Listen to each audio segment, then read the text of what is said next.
you know something big is going on for that person. Now, there's an arousal that takes place in the nervous system when this occurs. But the arousal isn't fear. The arousal isn't pain. The arousal isn't anger. The arousal is ecstasy. The arousal is bliss. The arousal is connection. It's ineffable. There's no word to describe this feeling of oneness or wholeness. Now, that is a very powerful signal that's coming to the body, but it's not coming from the outer environment. It's not coming from a girlfriend. That's not coming from a sports car. It's not coming from a wardrobe or a football game. It's not coming from anything out there. It's coming from within you. Welcome everyone. If you're new here, my name is Emilio, and I found myself in a very unique and privileged position. I can't believe this happened. Oh my God. All right. You see, I believe that there's a new elevated consciousness that's emerging on the planet right now. For centuries, the mystics and spiritual gurus of the world have pointed the finger towards our true potential and light that we hold as humans. I'm talking about generating harmony and abundance in the world, using our thoughts and emotions to create and consciously create our reality, and heal ourselves not through pills or drugs, but through our own inner pharmacy and accessing an energy field to reverse any illnesses. For so long, these topics were dismissed as woo-woo. However, the universe has gifted us with such a bright soul and teacher who is rewriting what science knows. I'm so humbly thrilled to bring forth his message in this conversation. Dr. Joe Dispenza is one of the world's most sought-after speakers and lecturers, best-selling author of multiple books, including his latest, Becoming Supernatural, and his expertise intersects in the fields of neuroscience, quantum physics, and epigenetics. This conversation felt almost like an out-of-body experience, and I'll tell his story in another video. Dr. Joe's wisdom permeates this whole episode, so it's hard for me to pinpoint the main topic. However, the conversation had the intention of opening your mind and heart. And I see my role almost as a bridge to help get this message across to the future generation of leaders that will create the new earth. So with that said, let's dive in. From the heart, I want to invite all of you to help play a role in spreading this sacred knowledge. This video will get shown to more people if you hit like and comment your favorite quote, epiphany, or if you had any insights. Also, if there's someone that you love in your life, or if you have a community that could benefit from this, please share this with them. And of course, my mission is to keep bridging the new consciousness and helping you look within. So subscribe to my channel for more empowering conversations like this one. And without further ado, ladies and gentlemen, Dr. Joe Dispenza.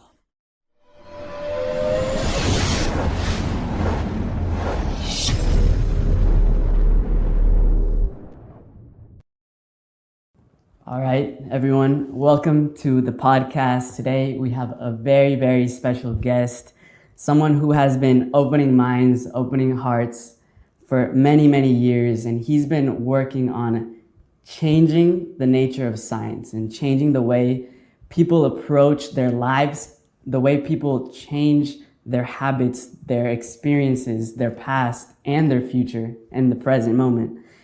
We're introducing today Dr. Joe Dispenza. It's a true pleasure to be here with you, Joe. Thank you for coming. Thank you, Emilio. I'm always happy to contribute. Nice to be with you. Thank you so much.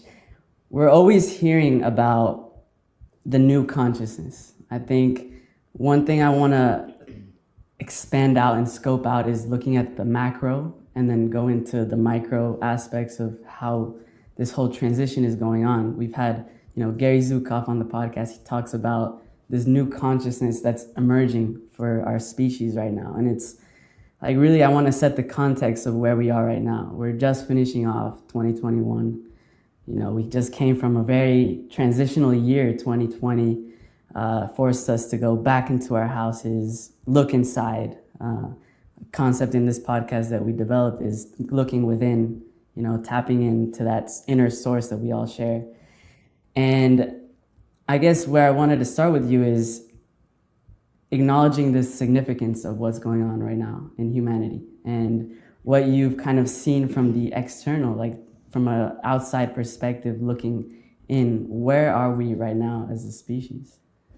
Well, it's kind of interesting because I travel around the world and I have the opportunity to talk to all kinds of people. And one of the things that, independent of people's beliefs, political beliefs, religious beliefs, whatever, there seems to be a common thread that people feel like something's not right. And I think when you get to a point where you realize that no healthcare plan, no government, no religion is going to take care of you, then who is going to take care of you? And the answer is you, right? So my interest is to give people the tools and the understanding that they could heal their body, that they could create a better life for themselves, that they could overcome past traumas and scars that were created even as early as childhood that tend to be unconscious programs that keep them repeating the same, scenarios in their life, to teach people how to induce mystical experiences so that it changes the frame of the way they look at reality. And so what an amazing time in history to be alive, because consciousness is awareness. And awareness is paying attention, and paying attention is noticing. So if a person lives a life, as an example, and is diagnosed with a health condition, what they're conscious of is just a certain number of choices that they could make based on the past, based on tradition, based on what's worked for normal or natural. But what happens when that person has done the chemotherapy, has done the surgery, has done the radiation, has done the vegan diet, has done the gluten-free diet, has done the ketogenic diet, has done all the things, all the exercise, and they still have the same health condition? It begs the question, if our personality creates our personal reality, and our personality is made up of how we think, how we act, and how we feel, then the present personality who's listening to this podcast has created the present personal reality called their life. Not their ex, not their parents, not their culture. They create their life. So the fundamental question is, if I want to change my life, then that means that I have to change, or nothing changes in my life until I change, right? So the person who's done all these treatments and still faced with a health condition, this is just an example, all of a sudden says, there's got to be another way. There's got to be something else. And so knowledge, information, when we learn knowledge, when we learn information, we make new connections in our brain. That's what learning is. We're forging synaptic connections. But that philosophical, theoretical, intellectual information is void of experience. Someone who takes that knowledge and applies it and personalizes, demonstrates it, initiates that knowledge, is now interested in the truth of the experience of that information. So the person then who becomes conscious that they could actually heal themselves by changing the way they think, the way they act, the way they feel.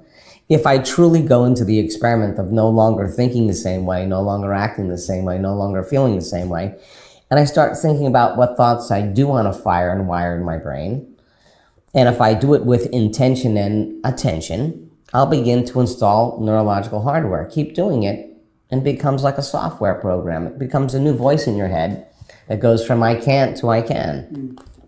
No magic there. If you said, how would greatness live today? What would love look like today? What would be a greater expression of myself in the things that I do? Turns out if you close your eyes and you rehearse in your mind how you're going to be in any aspect of your day, if you're truly present, the brain doesn't know the difference between the inward experience of what you're imagining and the outer real experience. The brain looks like you've already done it. The brain looks like it's already experienced it. Now, do that enough times, the hardware becomes a software program, and you start behaving like a different person. Super athletes do this This all the is time. musicians, athletes, dancers, everybody who's good at something is always rehearsing in their mind. That rehearsal is just as important as the physical demonstration. It's priming the brain, because the brain is a record of the past, Now you're actually making it a map to the future. You're installing circuits to use. If you said, God, I lived my whole life in guilt. I didn't know it was guilt, in shame or unworthiness and self-doubt, insecurity, fear. And all of a sudden, you're looking at that emotion. You understand that emotion is actually down-regulating genes and creating disease. You figured that out. You read about it. It makes sense. Then all of the hatred, all the anger, all the bitterness you have to someone or something in your past is keeping you connected to the past. So you'd say, can I teach my body emotionally what a new future could feel like before it happens? Not waiting for your wealth to feel abundance, or waiting for your relationship to feel love, or waiting for your healing to feel gratitude. That's the old model of reality of cause and effect. This is about causing an effect. Turns out if you can elevate your emotional state and you can sustain that emotional state, your body's so objective that it doesn't know the difference between a real life experience that's creating that emotion and that emotion that you're creating by thought alone. Your body's actually believing it's living in a new reality, a new environment. Now, the environment signals the gene. The end product of an experience in the environment is an emotion. That person is actually signaling genes ahead of the environment. Genes make proteins, and proteins are responsible for the structure and function of the body. The expression of proteins is the expression of life. Okay. Every day the person practices going from the old self to the new self. This is what's happening in the world right now. As they start to change and they start unfiring and unwiring and they stop conditioning the body emotionally to the past and practice this, they emerge as a new personality. They become somebody else. And like magic, the disease exists in the old person and there's somebody else. Now here's where consciousness comes in. That person comes to a workshop and they stand on the stage in front of 1,500 people and they tell their story. And everybody in that audience is leaning in. Why? Because they're looking at truth. They're looking at the example. Someone who just got healed from a chronic... I'm talking about stage 4 cancers. I'm talking about Parkinson's disease. I'm talking about rare genetic disorders. And now the person in the audience is becoming conscious of a possibility that they were once unconscious to. And when they see that's possible, it's a 4-minute mile. I mean, 4-minute mile, nobody thought anybody could break a mile in under 4 minutes. They said it was biologically and physiologically impossible. 1,400 people have done it already. So like, this is the 4-minute mile. Someone's piercing through a limitation, a level of unconsciousness.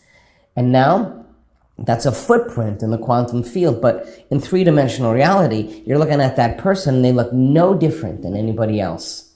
And the person says, if that person can do it, I can do it as well. Now, all of a sudden, what's emerging in the world now because of information is teaching people that there are other possibilities that they were unconscious to. And you don't need an authority any longer. You don't need a priest. You don't need a governor. You don't need a teacher. You don't need a doctor to gain information any longer. Information is available. But the question is, what will you do with it?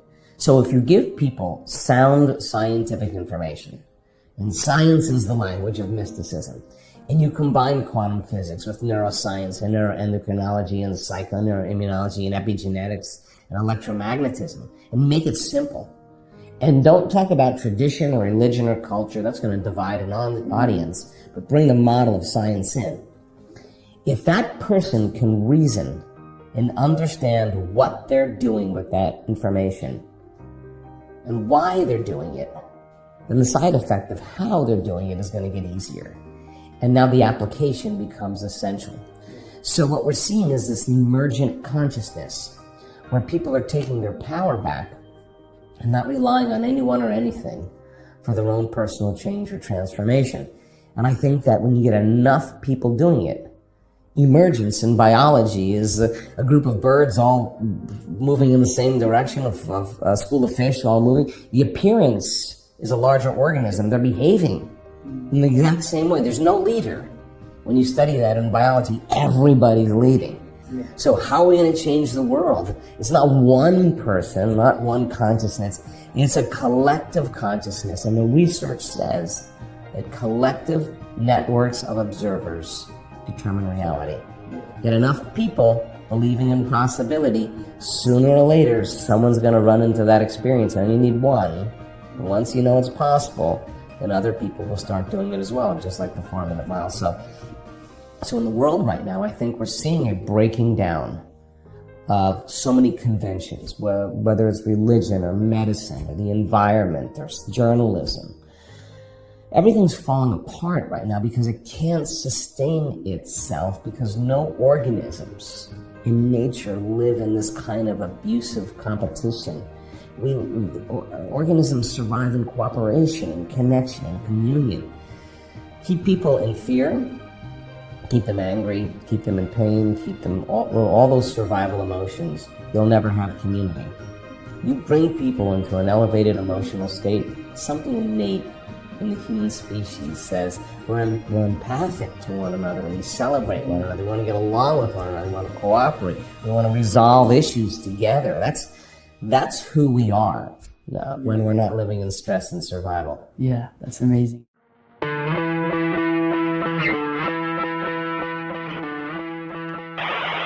Hello, beautiful people. I wanted to introduce you guys to the company that made this episode possible. My great friend Matt Maruka and his team at Raw Optics have crafted one of the most beautiful and essential products that I own. The blue light blocking glasses have been an absolute game changer for me as I wear them religiously, the day and night lenses, so I can relax naturally, sleep like a baby at night, and wake up feeling super energized the next day. You see, science has shown that light from artificial sources like the light bulbs or screens are actually harmful to our body. They can also disrupt your body's circadian rhythm, especially one of the most important sleep hormones, which is melatonin. Using these glasses, apart from making you look like a celebrity superstar, will actually protect you from all the harmful frequencies of light that are making you less productive, more tired, and irritated. Stay tuned, because toward the middle of this episode, we'll actually bring on the founder and CEO of Raw Optics to give us a little take on why he started this amazing company that I deeply believe in. Wait, you said you want one? You said you want one? You said like I need to get one of those? Head over to rawoptics.com and choose from any of their frames and use our code JUSTTAP in at checkout and get 15% off from any of your purchases. Alright everyone, enjoy this masterclass with one of the world's greatest teachers of our time. And we hear you talk about this invisible field that we're all connected to. And as young people, we've been brought up with certain programs. And as we had your friend Dr. Bruce Lipton on the show, he explained to us how by year 7, all these programs are hardwired. And then after that, we have to consciously go in there, tap into our subconscious, and then change them. And we think that to get what we desire, the life that we want, that new self, we have to go in a linear path to get it, right? And the way that you explain it, and I'm going to allow you to explain the quantum model of reality, but just to give an example, if I wanted to get a job straight out of college right now, and I said, all right, I have to fill my resume, make it perfect, send it to 100 companies, and hopefully I'll get an answer, I'll get an acceptance. Mm-hmm. That's linear thinking. How is there a different way to approach that if we want to create a job, a relationship, anything that we desire? That's a great point. So let's unpack that in 2 ways, okay? First, I think people actually do create programs even past the age of 7. I mean, because a program is something that you've done so many times that you no longer have to consciously think about it. It becomes unconscious. So then 95% of who we are is those unconscious programs. So then becoming conscious of your unconscious self, or how many times do we have to forget and go unconscious till we stop forgetting and start remembering? That means The person who's blaming and complaining and feeling sorry for themselves and judging others, for the most part, that's a program.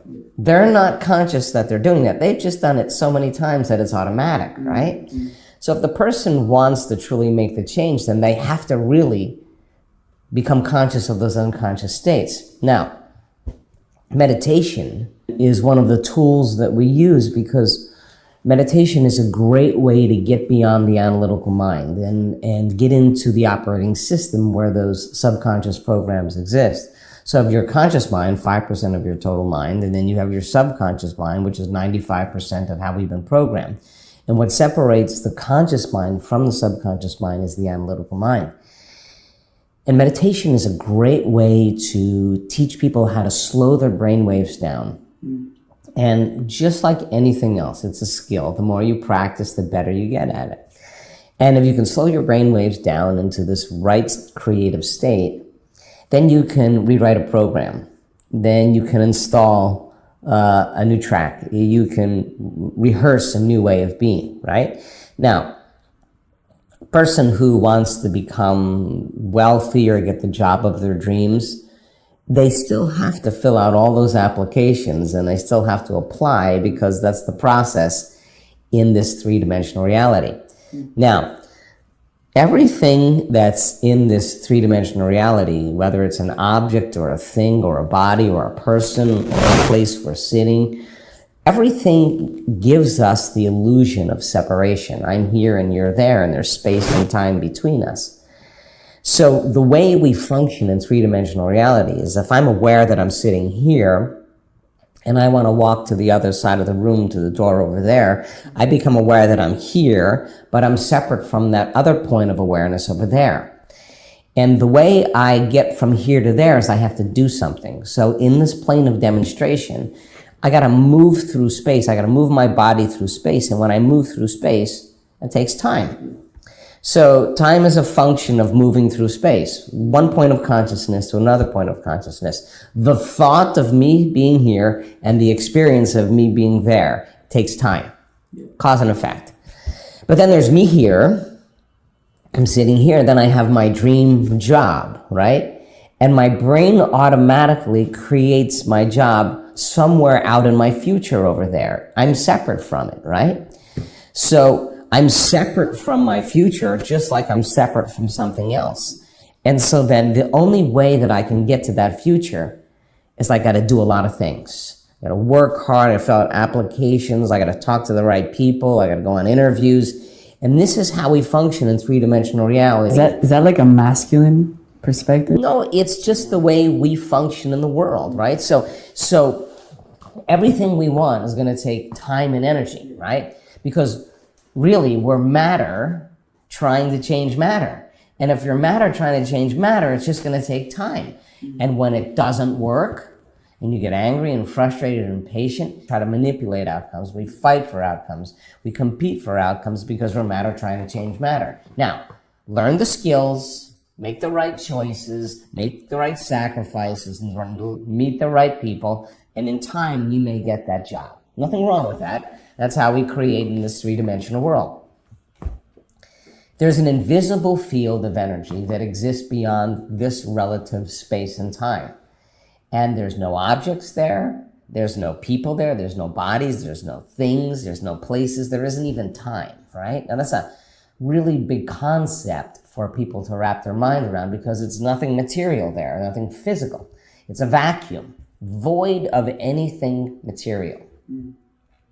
What we learned in our research is that if you teach people how to take their attention off of everything physical and material, everything known, there comes a moment where the brain begins to switch and we put our attention, instead of on matter, we put our attention on energy.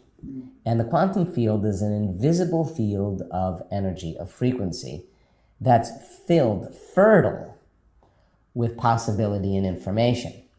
So now, this invisible field of energy connects everything physical and material. In fact, most people, when they study matter, they see matter as emitting a field. But according to the quantum, it's not matter that's emitting the field. It's actually the field that's slowing down in frequency and creating matter. Okay, now if you can reverse that and get a person to a point where they're not their face, they're not their culture, they're not their age, they're not their profession, they're not their diet, they're not a son, or they're not a mother, they're not aware of their cell phone, they're not aware of their car. They're literally, their attention is completely in the present moment. They walk through this little door, they pass through the eye of the needle, and they enter this realm of the quantum. Now, if you teach people how to create from the quantum field instead of from matter, then if they do that properly and they understand the science of how, then they no longer have to go anywhere to get what they want. In other words, when a person can create the right type of energy, the right type of frequency from the field, and there's a vibrational match between their energy and whatever they want in their life, all of a sudden they start drawing experiences to them. Out of nowhere, they get the phone call, hey, I got Synchronicity. Synchronicity. Why? Because you're synchronizing your energy to a possibility in your life. Now, in the quantum, every thought has a frequency. So when a person has the thought of their new job and they can feel the frequency of that thought, it wouldn't be lack, it wouldn't be separation, it wouldn't be frustration. The frequency of the thought of a new job would create the feeling of euphoria, excitement, bliss, gratitude. And thoughts tend to be electric in the quantum field, and feelings tend to be magnetic. And now we teach people how to create a Wi-Fi signal when they connect to the field, and they literally change their energy. The thought being the electrical charge, the feeling being the magnetic charge, and how you think and how you feel is broadcasting energy. Now, there's a little bit more that has to happen, because you have to have coherence in your brain. The brain's got to be very orderly, and it's emitting a field. And the heart, Which it can do with stress. Stress is static. Stress, you disconnect, because all of your attention is going on everything physical and material, and you're drawing from this energy that's surrounding your body, and you're turning it into chemistry, and now you're isolated, you're separate. So we teach people how to get that brain coherence going and that heart coherence going, and coherence is rhythm and order. And now you have this Wi-Fi signal, and when there's a vibrational match, or you've synchronized your energy to synchronicity, those serendipities, those coincidences, those synchronicities, those opportunities start coming to you. Now, what's the cool part about that? It seems like there's a shortening of time between the thought of what you want and the experience of what you want, between cause and effect. When we create from the field instead of from matter, if we get really good at it, then the feedback that we experience in our life is letting us know that we're doing something correctly. And when you start getting the phone call or the email or the introduction to somebody, and you scratch your head and you go, oh my God, I'm the creator of my life. And all of a sudden, the next day, your belief in what's possible grows dramatically. So when you sit down to do it the next time, you get better at it. And all of a sudden, more synchronicities start to happen. And so the side effect of it is, and this is what I'm proud of in our community, is that people do the work. They don't do it because they have to do it. They do it because they don't want the magic to end. They want the synchronicities to keep happening. Now, as a young adult like you, it's good to learn both. It's good to learn how to function in a three-dimensional world. But when you look at the advantage of creating what you want, that becomes the exciting part, because now you don't have to force and control outcomes. You just have to create from the field, and then you get up from your meditation. Then your job is to stay in that state, not to return back to where is it hasn't happened yet. You just return back to the old person, right? In separation.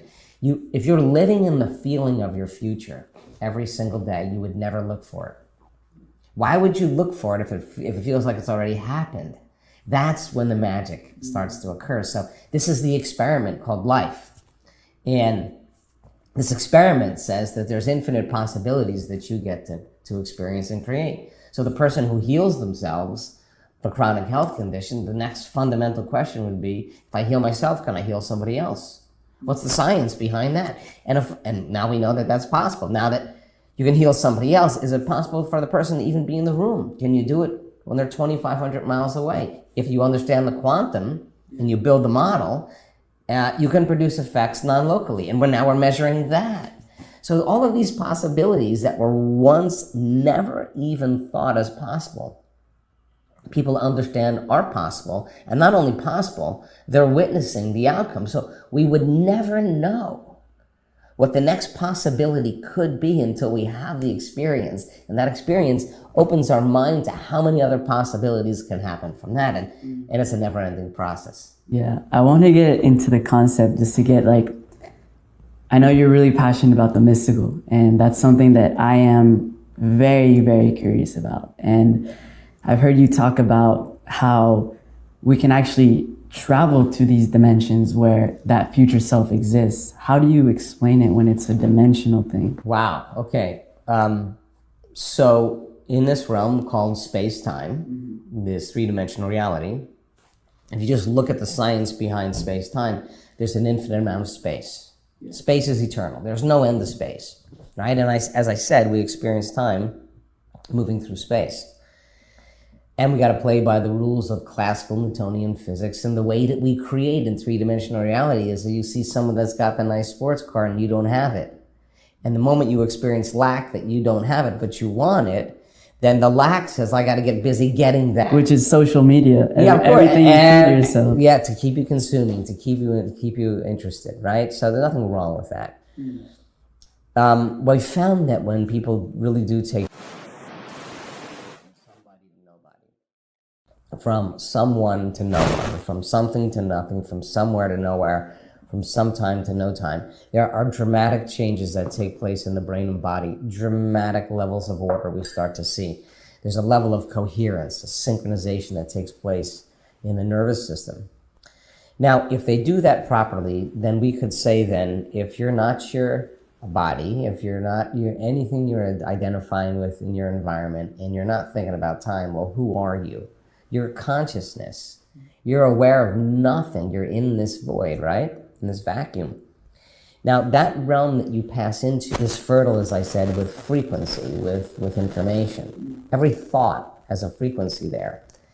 In this realm called time-space, it's inverse to space-time. The rules are completely different. There's nothing physical. It's frequency. It's energy. It's vibration. It's thought, it's consciousness, it's information, and connection. Everything is connected. There's no separation. It's unity, it's wholeness, it's oneness. Everything's connected to everything else. Now you got to change the way you think when you get to this place. So now, in time space, there's an infinite amount of time. Instead of space being eternal, time is eternal. So there's one infinite present moment, one eternal now. Okay, now let's think about that. If you had all the time in the world to get things done, how many things could you get done? Your imagination. Yeah, equal to your imagination. Well, that's the quantum. There's infinite possibilities, everything all the time, right? So in the realm of space-time, we move through space from one point to another, and if we want to get there sooner, we move faster. We drive faster, we run faster, we do things faster. If we want to get there, we work harder too. Yeah, we work harder, right? You got to work, you got to fight for it, right? In this realm, there's nowhere to go. There's no space, so you're connected to everything. So here's the dichotomy. The way that we change our movement through time space is to change the thought or the frequency. And every past, present, and future possibility is all existing in the present moment. And that's a big one for people to wrap their mind around. So there are dimensions. We can move through times. We can travel through times, travel in a mystical moment to a childhood memory that defined you, and you can see yourself as your adult self and have compassion for that child. and get the understanding that that child didn't have at that time, and it'll change your biology in a second. The person who... Because you're connected to that past. You are that past. You are it, but you're not seeing it as the 7-year-old child. You're seeing it as an integrated adult called Emilio saying, God, I love that kid. That's not the truth. He just saw it that way. It wasn't his fault. He wasn't responsible for that. Oh my God. And now, somehow the memory is replaced from a greater level of consciousness. The person who has been abused physically, sexually, emotionally, who has suicidal tendencies, severe depression, anxiety and panic attacks, endometriosis, weird hormonal things, all because of molestation and abuse in the past. In the present moment, they can see their past from a greater level of consciousness and have such a moment of pure love that they don't want to change anything in their past. They think it's perfect for them now because it brought them to that moment of ecstasy, that moment of freedom. Now, as you change your thought or your frequency, you can move forward in time too. And in forward in time, there's an infinite number of possible yous that also exist as potentials. So when a person has a mystical moment, they're actually accessing information from the field that's very relevant to them. Now, here's the cool part about it. The person is moving into brainwave states that are so elegant, so coherent, so supernatural, so outside of normal, that they could never make their brain do that. It's actually happening to them. And we capture this.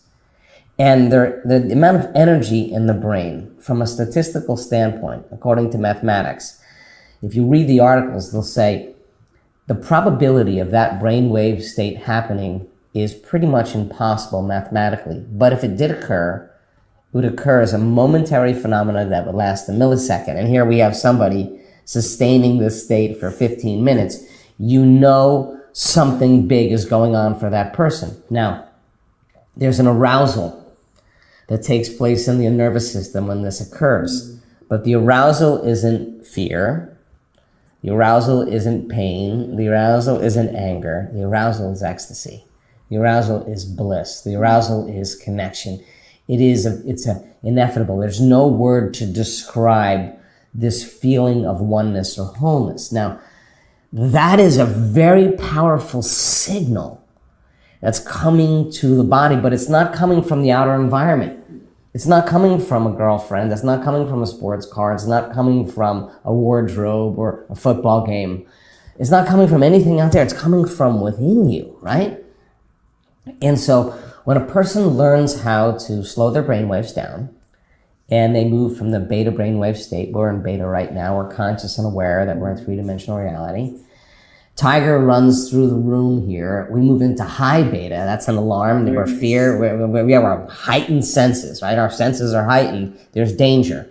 Our body gets a rush of adrenaline. We feel like our our attention is on the environment. That's where the danger is. And we got a certain amount of time to get from here to there. And we're going to move as fast as we can. Now, that's what stress and survival does. And people spend 70% of their life living in this state, right? So then you teach people then a formula to learn how to slow their brainwaves down from beta to alpha. And when they do that, they cross the analytical mind. They stop thinking and analyzing. And in alpha, the voice in your head goes away. And instead of hearing that chatter, in alpha, you're more creative. You see in images and pictures. It's a state of imagination, right? It's a creative state. But if you're in survival all the time, it's not a time to create. So it's not a time to disconnect from your environment. There's danger out there, right? So, but if you teach people the formula on how to do that, they move into alpha. And they move out of that high beta state. When you're in high beta, what you're doing is you're perceiving that there's a danger, a threat, that it could get worse, You can't predict what's going to happen. You can't control what's going to happen. And the alarm system switches on. And then you're trying to control everything in your life. You're shifting your attention from one person, to another object, to another thing, to another place, to another meeting, to another text. And every one of those elements that make up your identity, that's identifying with your three-dimensional reality, has a neurological network. So like a lightning storm in the brain, the arousal, the stress hormones causes your brain to fire out of order. Very incoherent. You lose your Wi-Fi signal. They're static, right? And we're separate now. The heart, which is pumping and racing because there's or at least from a primitive perspective, we're believing there's a tiger in the room, but what if it's just your coworker or your relative? And now the heart is pumping blood against a closed system. You're not running, you're not fighting, and you're not hiding. And the incoherence in the brain and the heart, when the waves come together, when they're out of order, they're destructive, and we lose energy in our brain and our heart. So we can't think, we can't trust, we can't dream. The heart is the creative center, right? So now the person is completely out of order. They're narrowing or over-focusing on all the things that they're obsessing about that could be the next moment where that could happen again.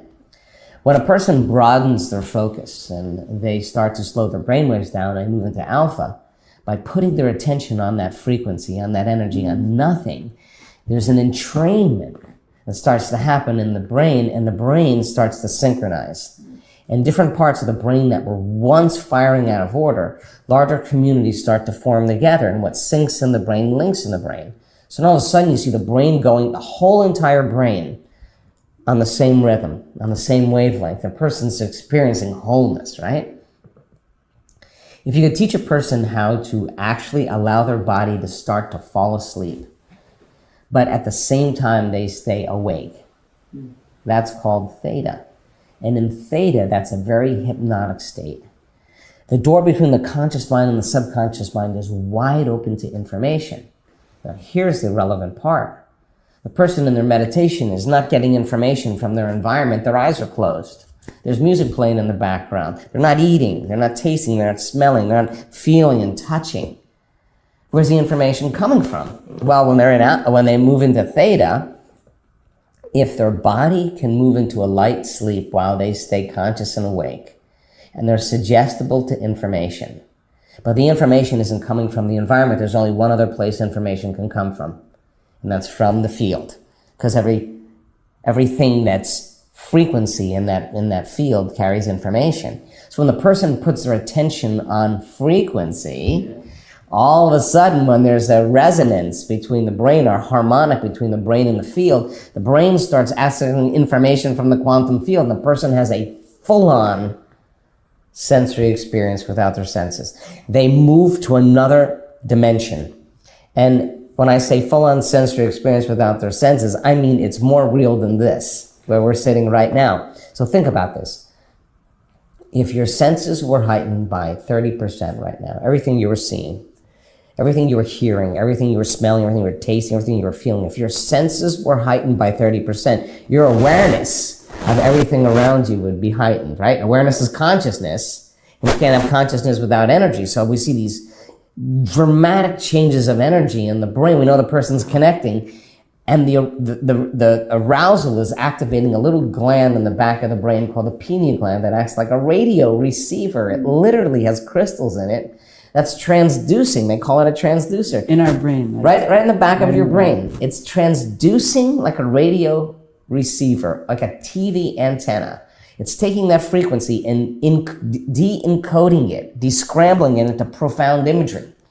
And the person is all of a sudden in a whole nother space, in a whole nother time. And they're not wearing this costume to the masquerade. They're in another world. And so think about this. Full-on sensory experience without your senses, more real than the realm that you're currently in. Without any external... Without no exogenous substances, no plant medicine, no nothing. The derivatives that are made from the pineal gland fit into the same receptor sites as serotonin and melatonin, but they're an upgraded version of melatonin. Now, melatonin already causes you to dream, but now you are going to lucid dream. Melatonin already causes you to relax. You're going to make a benzodiazepine that's going to shut off all the survival centers, and your brain's going to make Valium. You're going to be chillaxing. Melatonin is already an antioxidant, anti-aging, anti-heart disease, anti-stroke.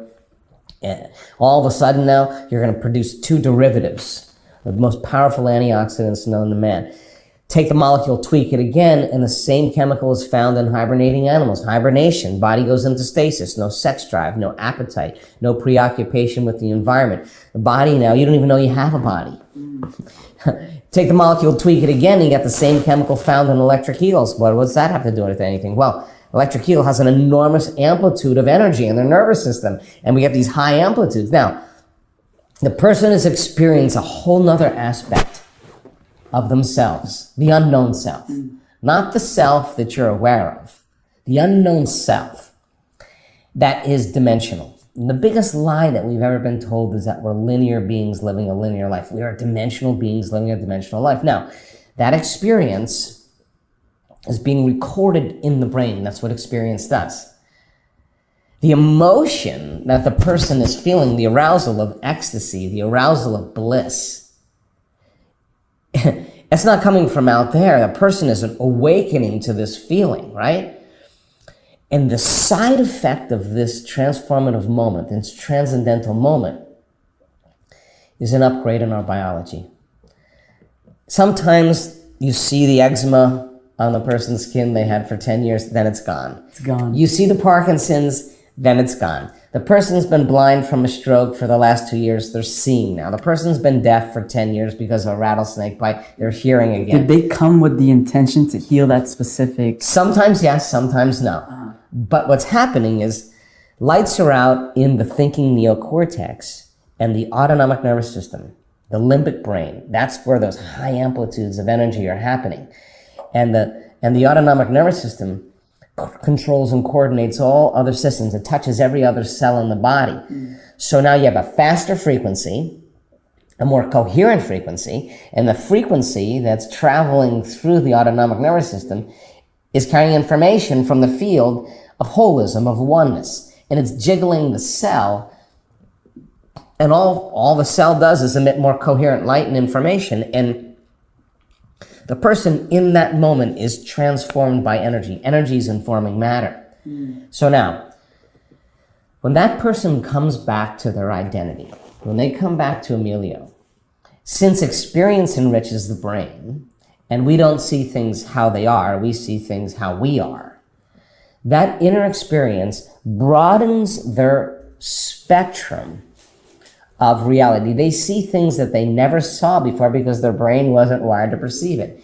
At the same time, the feeling that they feel, and we've mapped this in the brain, the area of the brain that gets very excited during this moment is an area that creates long-term memories that are associated with love, joy, and bliss. The person is not in any pain at all.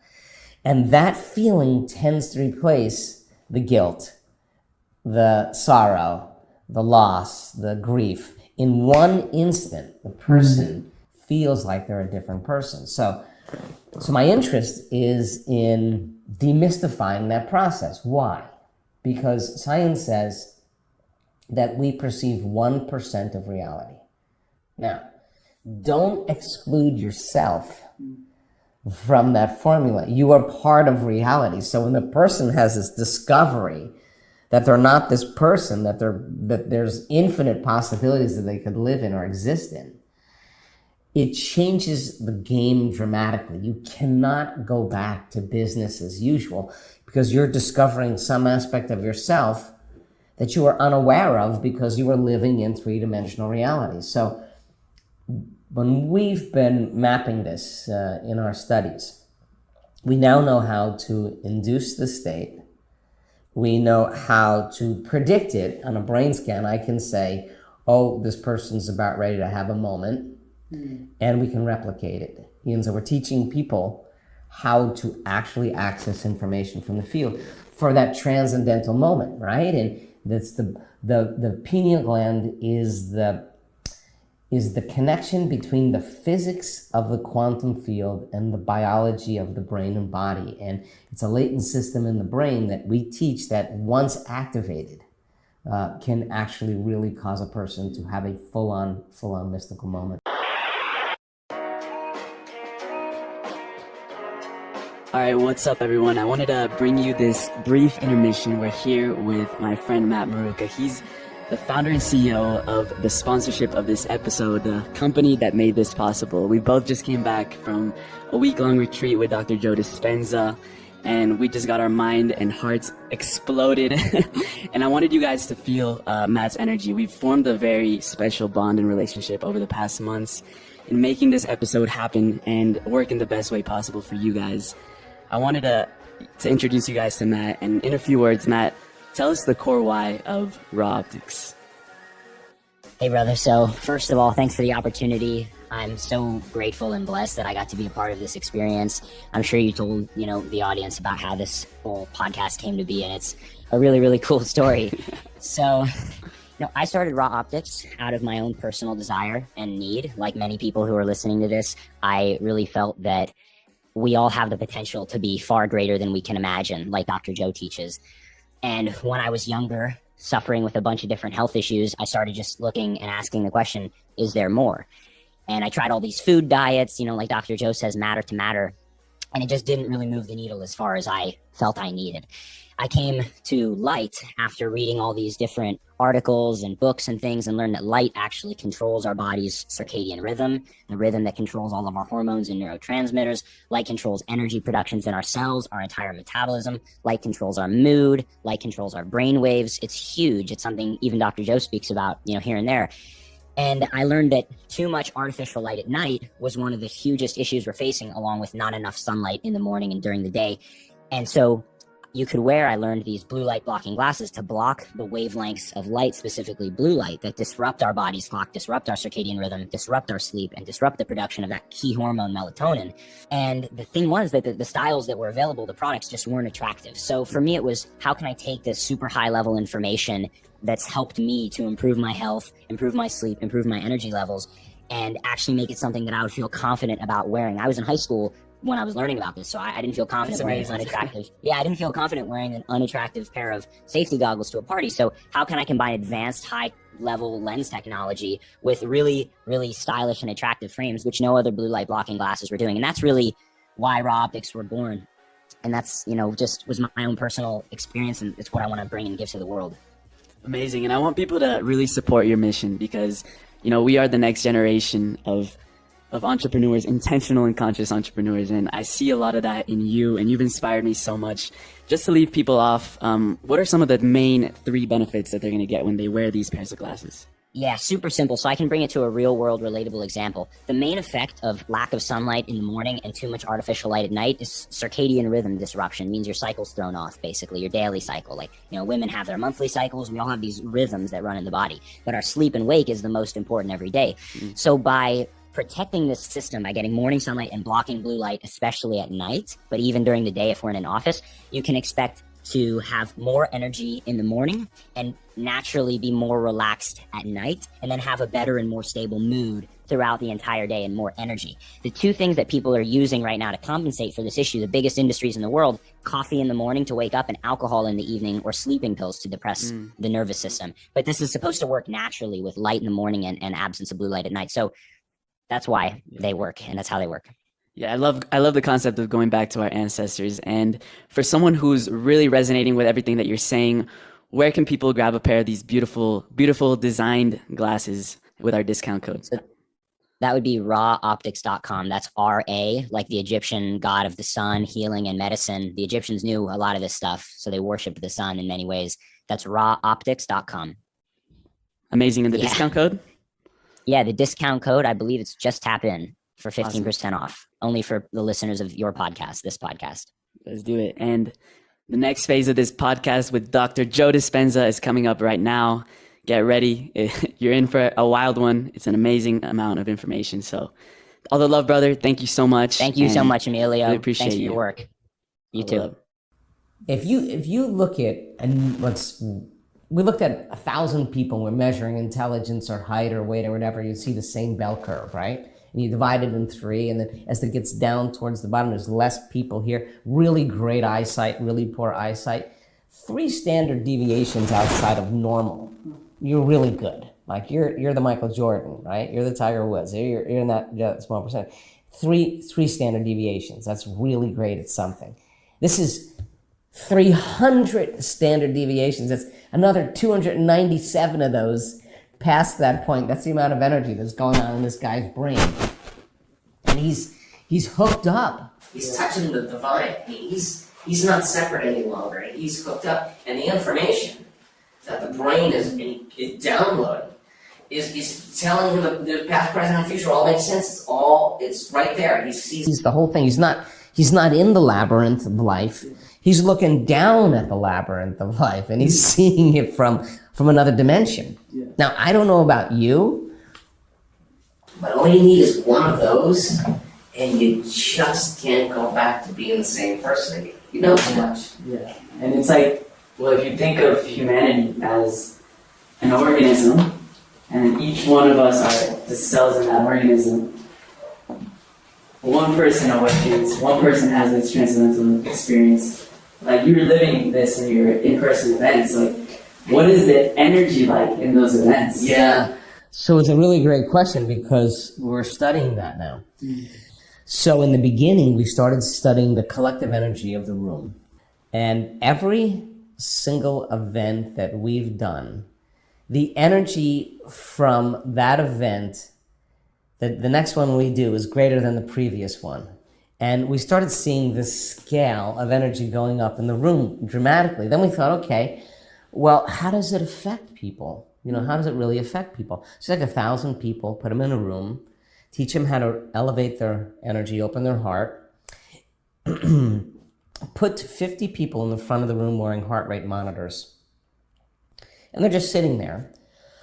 And the rest of the room is having the intent that the people wearing those heart rate monitors, that their lives be enriched, that their bodies be healed, that their dreams come true, that the mystic will find them. Just for 10 minutes. 10 minutes. And at the exact same time, the exact same day, in the exact same meditation, all those people that are wearing those heart rate monitors, their heart goes into coherence. Yeah. So all of a sudden, there's non-local effects. Now, what's the significance of that? You get a collective group of people. That's not the number of people, with like a stadium full of people cheering. That's a lot of energy, but it's entropic, it's misdirected, it's disorderly. A smaller collective network that's more coherent with brain and heart coherence, stronger signal, greater effects. So what we did was we started using these sophisticated random event generators. Random event generator, okay, a sophisticated coin toss. You toss a coin, and it's heads or tails, and if you keep tossing it, the more you toss it, if you toss it for the whole entire day, because there's only 50-50, the more you toss it, the more it looks like it's going to be 50-50, right? So those are random. You can't control that because that's just the flip of a coin. So they have these computer programs where they do the exact same thing. They randomly are recording heads or tails, ones or zeros. And the coin is tossed 1,000 times in 1 second. So it's a lot of random moments. So you get a collective network of people together with brain and heart coherence. And what we've discovered is that the influence of random events go from being random to becoming more intentional. In other words, what we're seeing is that all of a sudden it's no longer random. That we have 1,000 people in the room or 2,000 people in the room. The energy of the room is actually affecting random events to become more intentional. So now, how are we going to change the world? How are we? It's not enough to just do a peace gathering project in a city where crime rates go down, violence go down, there's economic growth, less car accidents. Great. That's a great thing when you're measuring it. But when the meditators leave, after a period of time, it just returns back to normal. It's not enough to just focus on peace. It's time to live the prayer. It's time to demonstrate peace. So then it turns out the brain actually synchronizes with people you hang out with. People who call it with people you're with. You start behaving like them. You start thinking. Your brain actually looks like their brain. So you get a collective network of observers all hanging out together and focusing on some really big things, and they know brain and heart coherence. They can cause seemingly random events to become more intentional. without really having to, protest or whatever. You change the field, and you get enough of them doing that, and you start producing outcomes. Wow. So that's amazing. And we're literally creating a new human right now as we speak. Your book, Becoming Supernatural. We see what is possible with what you guys are studying, what you guys are uncovering in these events, in your meditations. I wanted to ask you, right now, as you begin to observe how these people are tapping into these states, radical healing, intuition, the remote healing from different parts of the world, what is, what are we creating right now? We're getting a biological upgrade, but what are some of these capabilities that we're tapping into that we're going to see in the years ahead? God, Emilio, it's such a great question. It's so funny because if you asked me this question, Joe Dispenza, 2 years ago, I would have said, yeah, we probably see a little of this, a little of that. But in our events, it's not uncommon for someone to stand on the stage and say, I was blind and now I'm seeing, I'm deaf, now I'm hearing.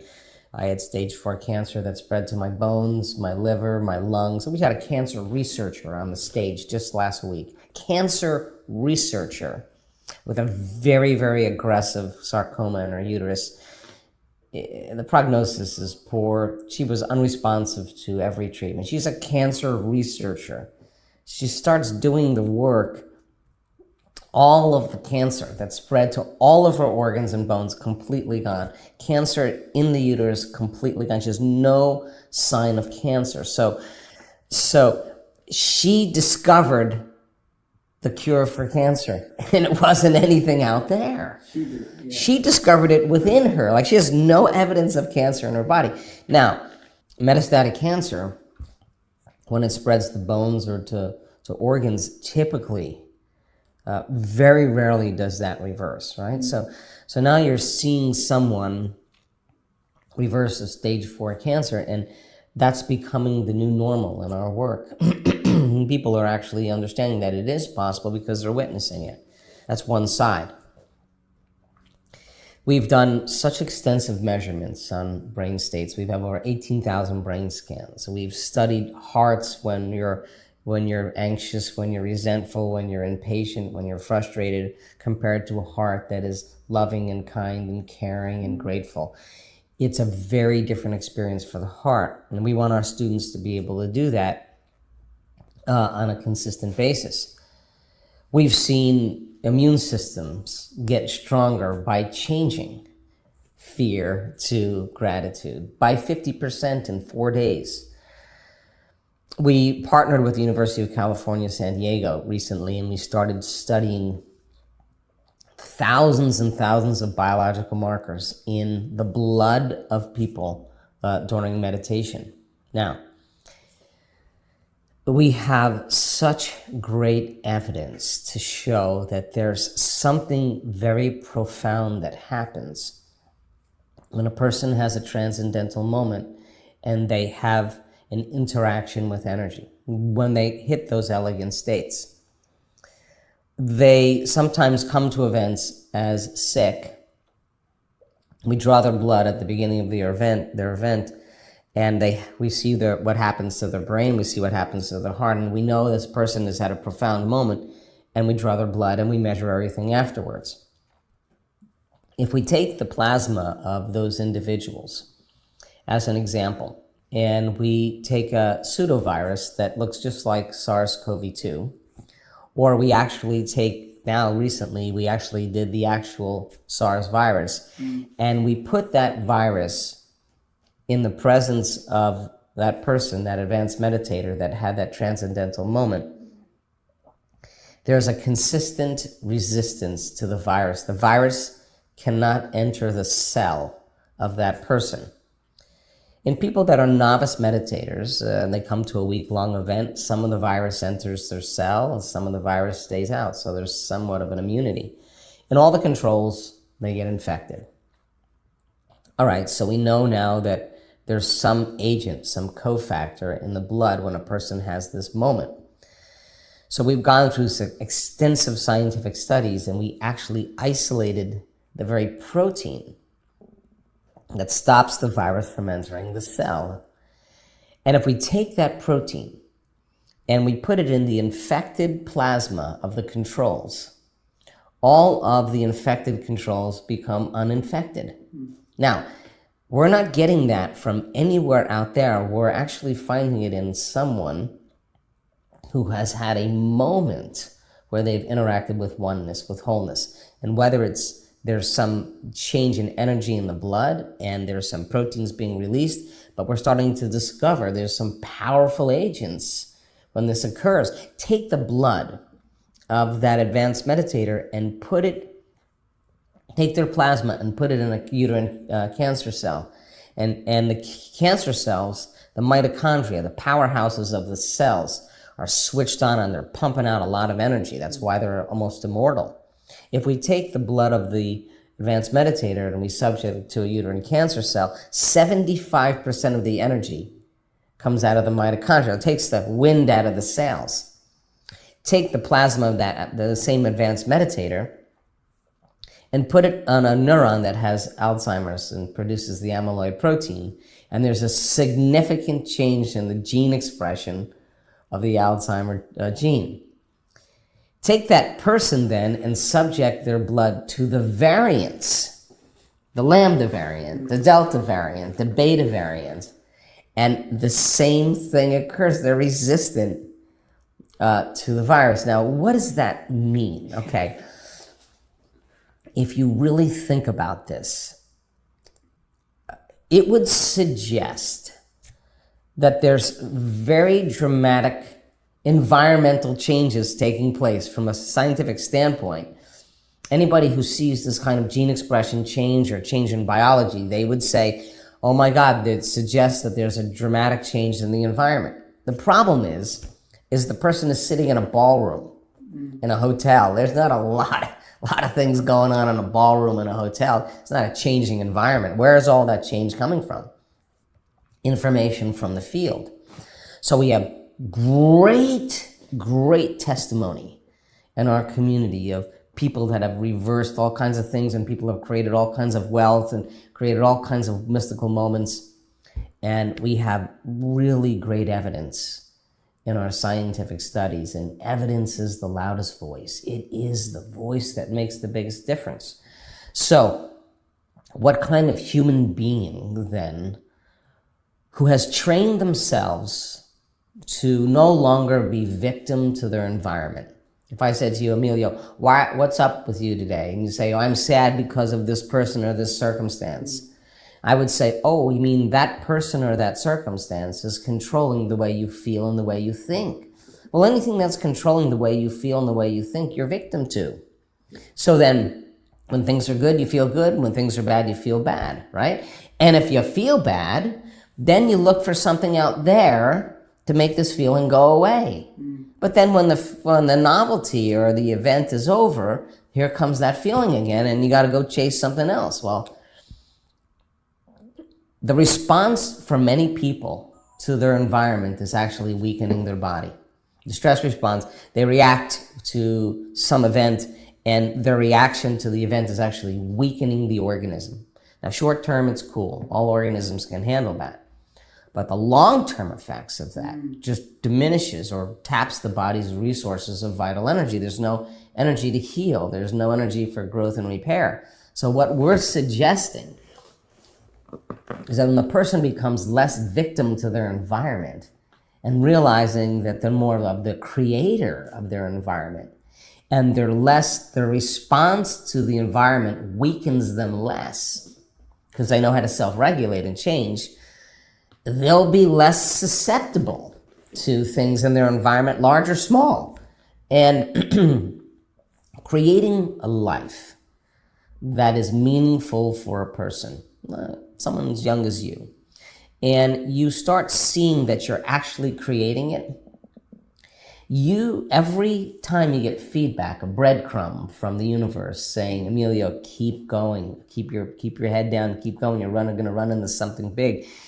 All of those things are convincing you that you are not the victim to your life, that you're actually the creator of your life. And people who actually do this, it's not that you react. The question is how long you react.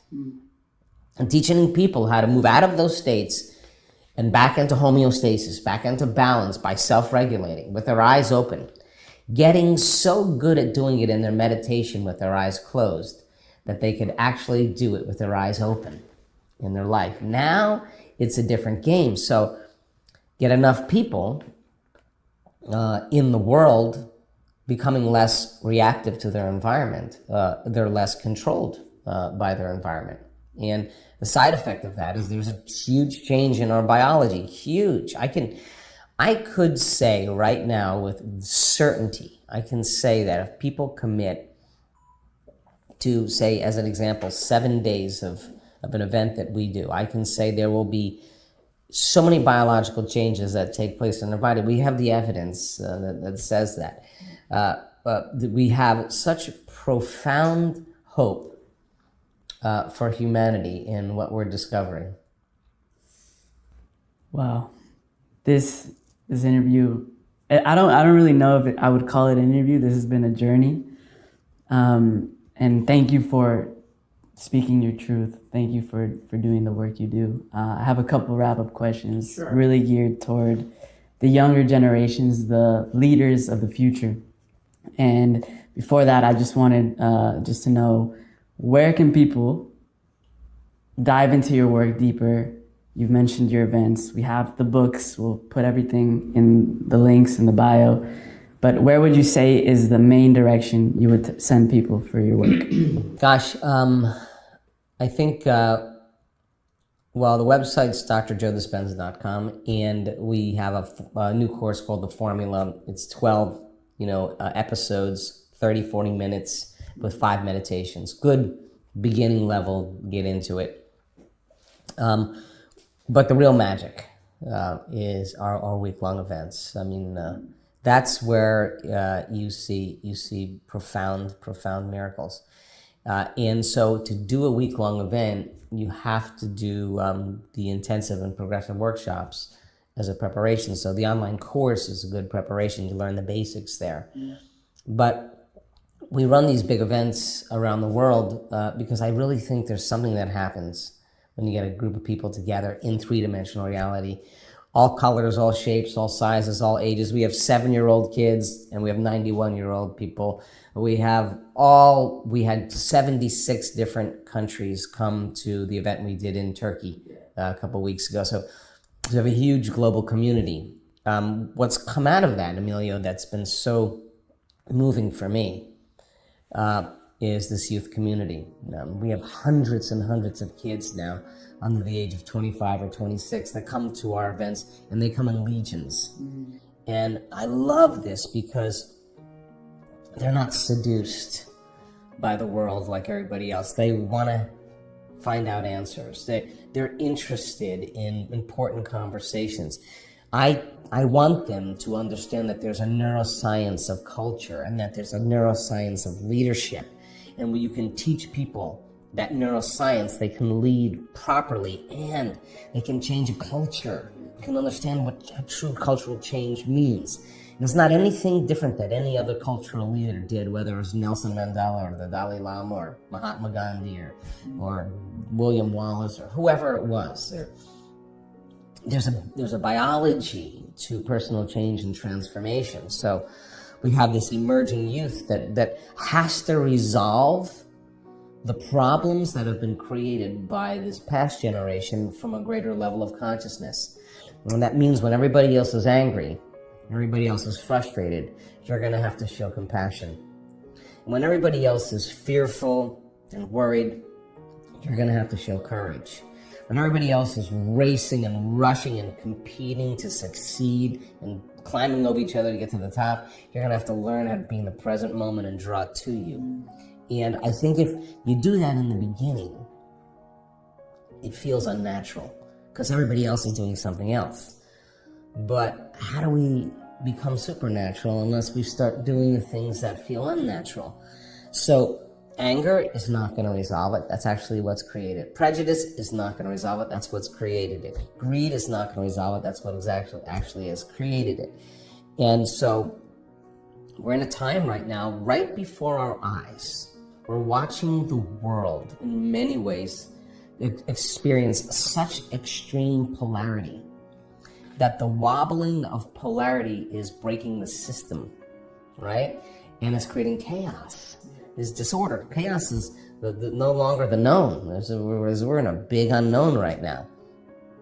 So when there's brain and heart coherence, God, we have such incredible data.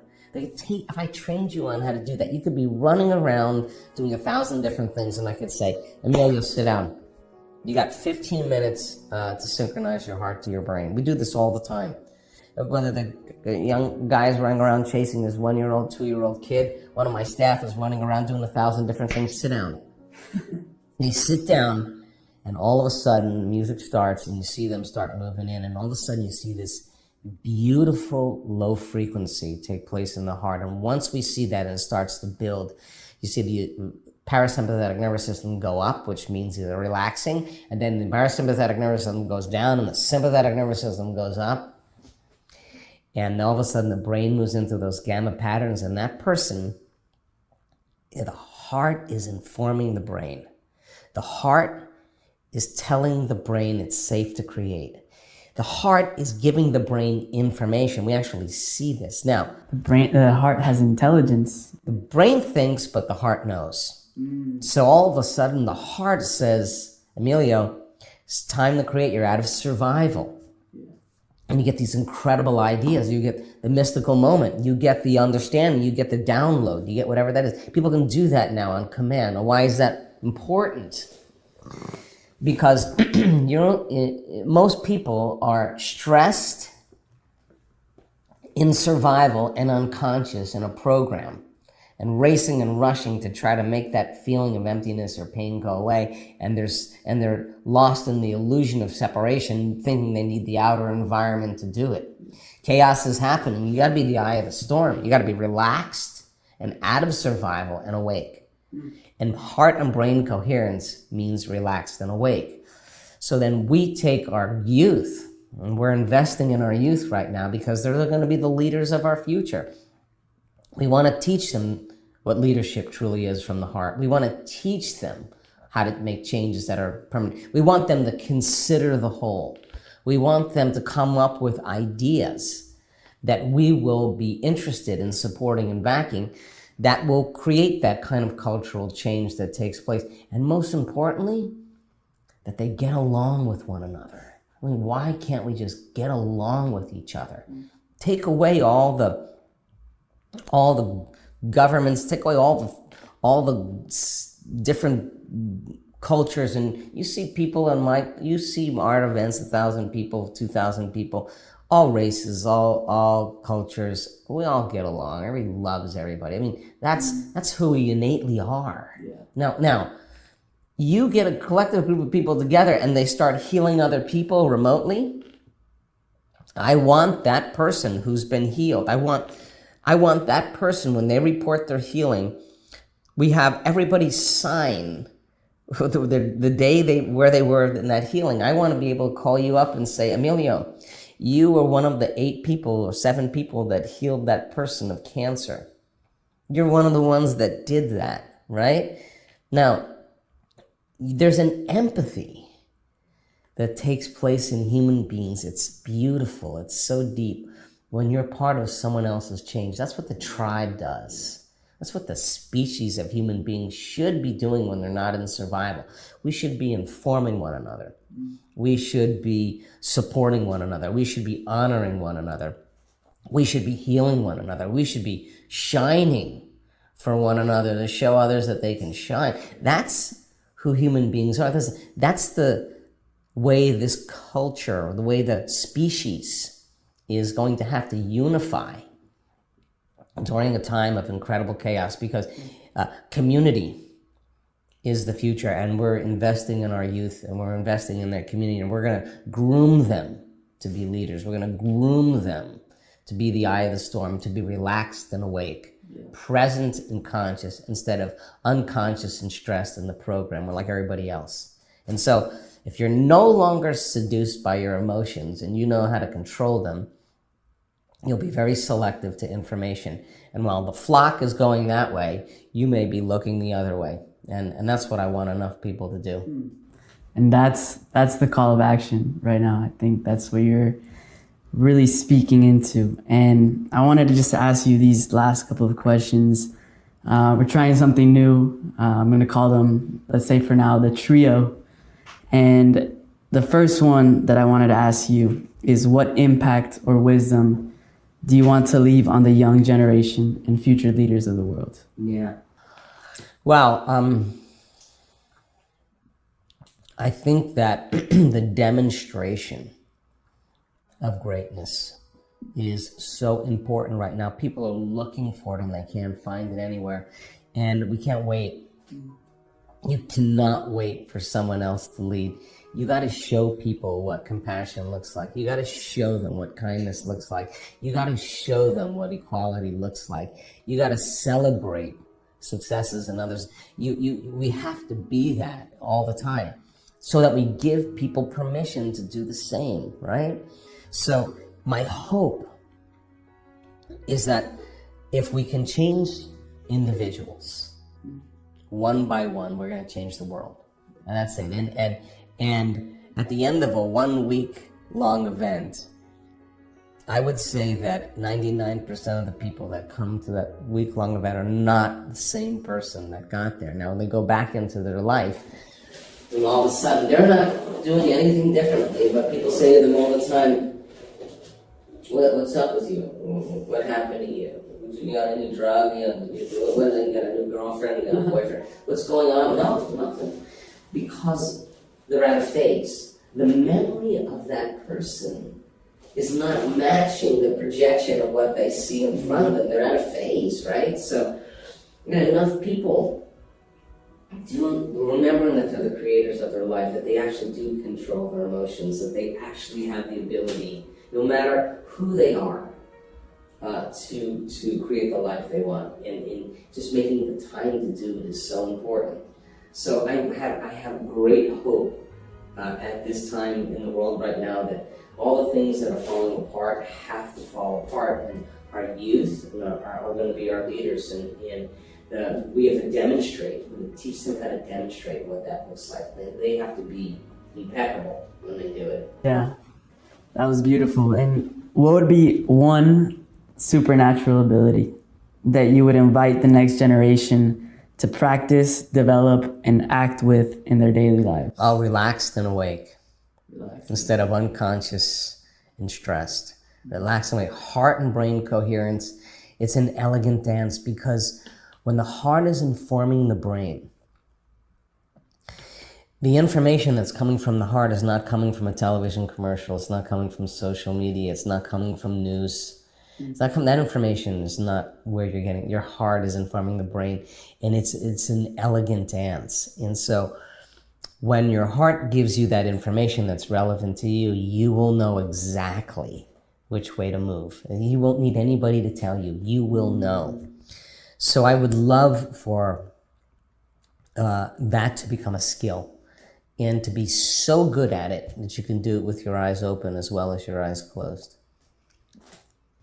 What is one universal law that you have found to be most undervalued or misunderstood by most people? That we are all connected to this invisible field of energy, and the problem is if you're unaware of it, it doesn't exist for you.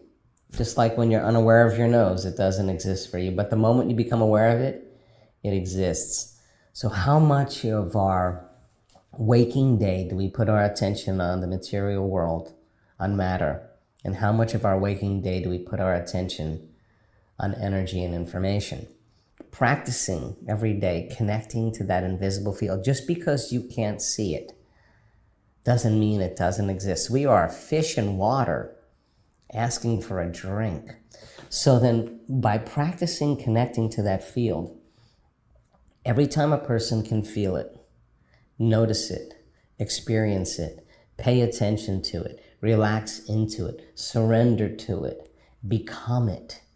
Every experience that they have with it makes connections in their brain for them to perceive more of it. And if you get enough networks of neurons firing and like that, you will feel connected to it. So practicing creating and connecting is so essential. Our senses fool us into the hallucination of this illusion of separation. Practicing putting your attention on energy instead of matter, I swear to you it's real. And the more you do it, the more you interact with it, the more the universe conspires in your favor. The Alchemist quote. I love that. Dr. Joe, this has been such a pleasure, such a treat to be here with you. From my generation to yours, thank you for being a leader. Thank you for going out of your own way to heal people, to teach people these methods to go within themselves. And I think it's really special what we're all learning from you, from your wisdom, from your energy. I think we can all feel it in this room. You can definitely feel that energy, and I know that you're living your truth. You're living the truth. So I appreciate you so much. Best of love, best of luck on everything that you're doing. And I would love to do this again sometime and just go deeper into these amazing concepts. Thank you for the work that you're doing, because you're changing the world also. I mean, giving people the right information, you know, and the right use of information, that righteousness, you know, is what we need. And so you're contributing to the whole, and that's admirable. You're doing great, bro. You're going to be so good if you keep this up. Thank you. Yeah, you're going to do so good if you keep this up. Appreciate it. Yeah, bro. Thank you.